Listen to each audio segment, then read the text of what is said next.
अभी तक तेजी से भाग रही सोने की कीमतों में 14 नवंबर को गिरावट देखने को मिल रही है। सोना सस्ता हुआ है।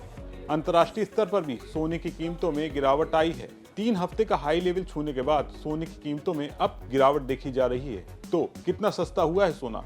क्या सोने के दाम 1 लाख रुपए तक गिर सकते हैं? बिस्तक के इस खास शो सोना चांदी में आज हम आपको हर सवाल का जवाब देंगे और वो भी विस्तार के साथ। नमस्कार, मैं हूं सौरभ दीक्षित और आप देख रहे हैं बिस्तक।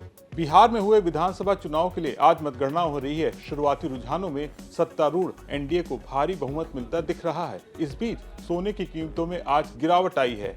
एमसीएक्स पर 5 दिसंबर की डिलीवरी वाले सोने की कीमत में करीब 900 रुपए की गिरावट आई है।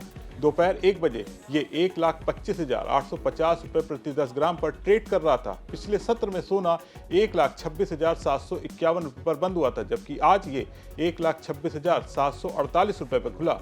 चांदी की कीमत में भी गिरावट आई है। 5 दिसंबर की डिलीवरी वाली चांदी 2,050 रुपए की गिरावट के साथ 1,60,420 रुपए प्रति किलो पर ट्रेड कर रही है। पिछले सत्र में ये 1,62,470 रुपए पर बंद हुई थी और आज 1,62,851 रुपए पर खुली।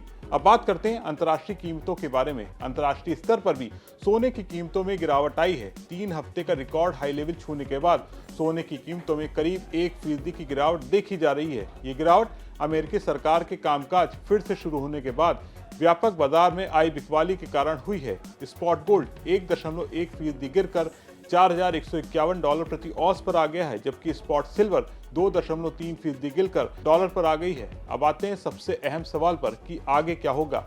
क्या सोने का भाव 1 लाख रुपए के नीचे जाएगा? मीडिया रिपोर्ट्स के मुताबिक ज्यादातर एक्सपर्ट्स का मानना है ये गिरावट एक टेक्निकल करेक्शन है। जब कोई चीज बहुत तेजी से ज्यादा बढ़ जाती है तो उसमें थोड़ी गिरावट आना स्वाभाविक है। ये बाजार को स्थिर करने का एक तरीका है।